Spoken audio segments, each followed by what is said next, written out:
Ladies and gentlemen, boys and girls, this is the second time that I've done this video. I waffled on for 3 hours yesterday. I haven't earned the right to be listened to for a 10-minute video.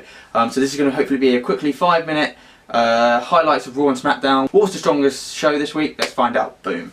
So we kick things off with Raw. We find out the #1 contenders for Brock Lesnar's Universal Championship at SummerSlam. It will be Roman Reigns, Braun Strowman and Samoa Joe. All three competitors, not Brock Lesnar. He was not there for this show, unfortunately, to build towards that. Those three contenders, they came out, they stated, oh, I'm going to be champion, blah, blah, blah, stated why. I do like Roman Reigns. Roman Reigns he's won me over. I love how dickish he is in his promos, it's amazing. All stating why they should be champion, all had very good reasons as to why they're champion. It is a typical promo start that we always have for Monday Night Raw and SmackDown. But it all culminated in a huge brawl with other superstars running out, pulling them apart. Braun Strowman was the one who stood out. Obviously, he was the last man standing. They seem to be intent on keeping him strong, and I like that. It's good. Yeah, all three contenders look good. They look strong. Bang, boom. Break the walls down.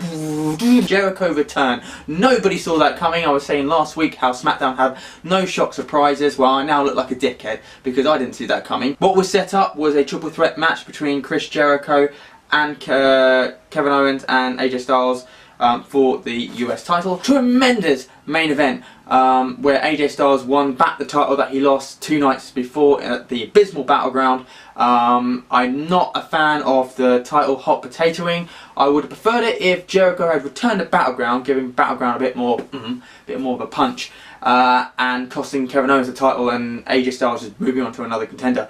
I do think we're going to get a stretcher match at SummerSlam. It's going to be Kevin Owens versus Chris Jericho. I think AJ Styles is going to move on to hopefully Shinsuke Nakamura. I know he's in a match next week against John Cena for the shot at the WWE Championship. The WWE Championship seems to be way overshadowed by the US title, and it's good that they're showing importance to the mid-card title. At the end of the day, it's the WWE Championship. It's the most prestigious prize in the business, and that's not a focus. It should be a focus. John Cena came out, he even referred to himself as Super Cena. He demanded that he was #1 contender. Daniel Bryan didn't like that. And he obviously set up him and Shinsuke Nakamura, which I don't agree them giving it away free on TV. I would have preferred it at a pay-per-view, even if it was just a B pay-per-view. SmackDown again throwing all their eggs into one basket, focusing more on their TV shows rather than the pay-per-views. I don't think their pay-per-view quality is up to the standards of Raw. Women's division seems to be a little non-existent on SmackDown. We had a random tag match between Charlotte, Becky Lynch, Lana and Tamina. There seems to be this really weird thing between Tamina and Lana, which doesn't seem to be going anywhere. There was a promo between Natalya and Naomi. I feel that that could have taken the biggest spot instead of having that random tag match. Now on Raw we had the Emma and Nia Jax thing that didn't really lead to anywhere, but we did have a spectacular match between Bayley and Sasha Banks. Bayley actually showed more offense. She was a bit more fierce, putting up a bit of a fight rather than the sort of more innocent and safe and less sort of malicious approach that she's had before. Bayley was at the bottom of the barrel. I felt like they were going to do the thing where she was going to have to crawl herself out and back up to the top. Is this too quick? Does this make sense? I think this may be leaning more towards a Sasha Banks heel turn, costing her the title, the shot at SummerSlam. I do think the tag division on SmackDown is a lot stronger than it is on Raw. Raw are apparently doing another throwaway cop-out multi-team match, whereas SmackDown has they have the thing with the Usos and the New Day, which has shifted into another gear. They came out and beat the crap out of the New Day.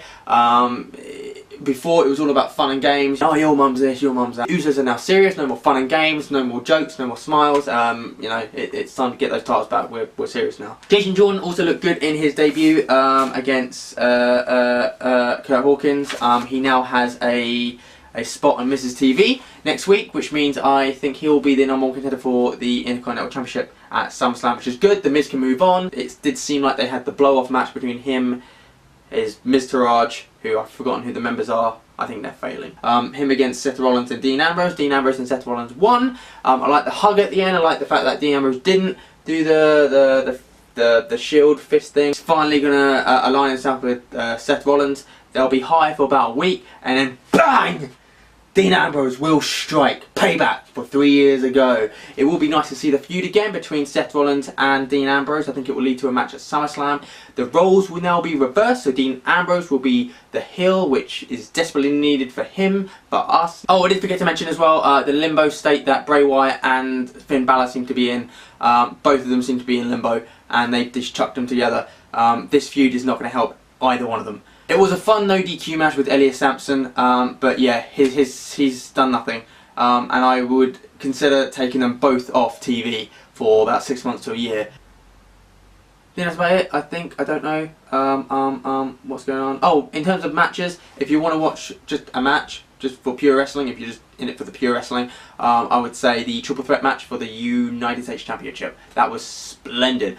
The match also between Bayley and Sasha Banks was great. The 2-on-3 handicap match, Dean Ambrose, Seth Rollins and Miz Taraj, was also fun. SmackDown's always going to have a little bit of an advantage being a 2-hour show than a 3. I think 2 hours is just easier to watch. It is. We all have work. We all have other lives. This week I'm going to lean more towards SmackDown. They redeemed themselves from the abysmal Battleground. Raw did have some highlights, but it just seems SmackDown was a bit more focused on where they're going with their storylines. It was quicker to watch. It was easier to watch. This week, WWE, let the Smackdown. I hope this was slightly easier to watch. Thank you for watching. Please like, share and subscribe. I'm a bit green, I understand. I'm trying to still work out what I'm really doing. But yeah, thank you for all of those who are watching.